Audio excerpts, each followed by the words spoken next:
नमस्कार. महाराष्ट्रातील विविध क्षेत्रातील बातम्या झटपट आपल्या मोबाईलवर पाहण्यासाठी लगेचच सबस्क्राईब करा राष्ट्रशक्ती लाईव्ह न्यूज आणि सोबत बेल आयकॉन प्रेस करायला विसरू नका. जे आपण काम करू इच्छितो हे सगळं आम्ही सातारकरांपुढे मांडलं आणि 100% या सर्व याला सातारकर आम्हाला साथ देणार ही आम्हाला खात्री. बाबा, नागपूर खंडपीठानं जो आता निकाल दिलेला आहे यामध्ये सर्व निकाल एकत्र जाहीर करण्याचं यामध्ये सूचना आहेत. आता कसं आहे, कोर्टाच्या निकालावर आपण बोलू शकत नाही, पण नक्कीच हे थोडं निकाल आता म्हणजे आता आपल्या जिल्ह्यातल्या 2 नगरपालिकांचं पुढं ढकलणं, निकाल पुढं ढकलणं हे जरा लोकांमध्ये त्याच्यामुळं अस्वस्थता निर्माण होती आहे ही वस्तुस्थिती आहे. शेवटी कोर्टाचा निर्णय तो आपण मान्य केला पाहिजे. पण माझं पण मतदार म्हणून जर विचारलं तुम्ही तर माझं मत आहे की बा असे प्रकार नाही झाले पाहिजे. एकदा ती प्रोसेस सुरू झाली आहे तर ती प्रोसेस ठरल्याप्रमाणे पूर्ण झाली पाहिजे. आणि या बाबतीमध्ये कोर्टानं, निवडणूक आयोगानं पण खरं म्हणजे उमेदवारांचा, मतदारांचा, सगळ्यांचा विचार केला पाहिजे असे कुठलेही निकाल देताना. बंडखोरीबाबत आता आपले सगळेच निष्ठावंत कार्यकर्ते आहे. आता बंडखोरी झाली आहे. आमचेच जे इच्छुक भाजपकडे होते तेच आमच्या उमेदवारांच्या विरोधात उभे राहिलेत. पण शेवटी कसं आहे की आता सगळ्यांना तर काय आपण उमेदवारी देऊ शकत नाही. शेवटी अधिकृत उमेदवार आपले जे आहेत ते आपण निर्णय करून पुढे जायला लागतं. तसे निर्णय आपण केले. आता बंडखोरी जे आहे, काहींना आम्ही प्रयत्न केला किंवा ते थांबतील कसे, आपल्यावर काही जण थांबले सुद्धा. काही जणांना आता लढायचंच होतं त्यामुळे आता त्यांनी उमेदवार ठेवलेत. पण त्यांना आता मला काही टोकाचं बोलायचं नाही, पण मतदारांचा जो कौल आहे तो 100% भाजपच्या बाजूने आहे. आणि आता ज्यांनी बंडखोरी केली आहे त्यांना पण म्हणजे त्यांची जागा काय आहे ते नक्की दिसेल.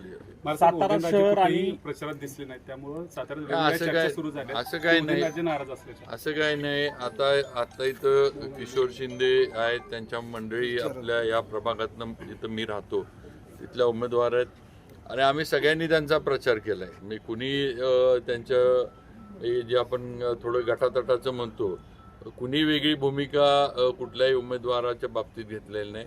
स्वतः उदयनराजेंनी पण कुठेही भारतीय जनता पार्टीचे अधिकृत उमेदवार सोडून इतर काही करावं किंवा इतर काही हे करावं असं त्यांनी पण कुठं वक्तव्य केलेलं नाही किंवा पक्षाच्या विरोधात ते पण कुठं काय बोललेलं नाही. आता कसं आहे, जे अपक्ष उभे राहिलेत त्यांना शेवटी तर्कवितर्क निर्माण करून मतं कशी मिळवता येतील हा प्रयत्न तर त्यांचा राहणारच की बाबा त्यातनं आपला फायदा कसा होतोय. पण तसं काय होणार नाही. सर्व उदयनराजेंची जी गटाची जी सगळेच आम्ही भाजप म्हणून एकत्र होतो, एकत्र प्रचार केलाय. सर्व उमेदवारांचा आम्ही एकत्र प्रचार केलाय आणि पूर्ण ताकदीनं आम्ही आमच्या उमेदवारांना आम्हाला वाटतं चांगलं यश मिळेल. म्हणजे माझ्या ह्यानं 5 ते 6 नगरपालिकांमध्ये तरी भारतीय जनता पार्टी यशस्वी होईल. काही ठिकाणी आम्ही स्थानिक आघाड्यांबरोबर गेलोय, तिथं सुद्धा आम्हाला चांगलं यश मिळेल असा आमचा अंदाज आहे. बंडखोरी करून ही जी पाखरं उडून गेलेले आहेत त्यांना प्रसाद घालणार का तुम्ही? काय करता नाही तर साथ घालणार का हा विषय आता आजच्या घडीला तर म्हणजे त्याच्यावर उत्तर नाही देऊ शकत. पण शेवटी कसं आहे, निर्णय झाला. आता ठीक आहे, सगळ्यांना संधी पाहिजे. प्रत्येकाची इच्छा असते किंवा मी उमेदवारी मागितली, मला न्याय मिळावा किंवा मला उमेदवारी मिळावी. तर शेवटी आपल्याला एक म्हणजे काय म्हणायचं, एक प्रभागाचा पूर्ण सेन्स येऊन निर्णय करायला लागतो आणि त्याप्रमाणे निर्णय केला. आता काय होतं, रिझर्वेशन ज्याच्यामुळे काही लोकांना वाटतं की बाबा आत्ता संधी आली आहे की परत येणार नाही, पुढं काय रिझर्वेशन पडेल, 5 वर्षांतर काय परिस्थिती असेल. तेव्हा काही लोकांचे असते की बाबा आता जर आपण लढलो नाही तर आपल्याला परत चान्स मिळणार नाही, असे पण काहींची समज असते. असं पण नाही. असं आता शेवटी आपण काय प्रत्येकाला काय मारून मुटकून असं काय करू शकत नाही. म्हणजे ते लोकशाहीमध्ये ते शक्यच नाही. परंतु शेवटी बंडखोरांनी वेगळा मार्ग धरलाय.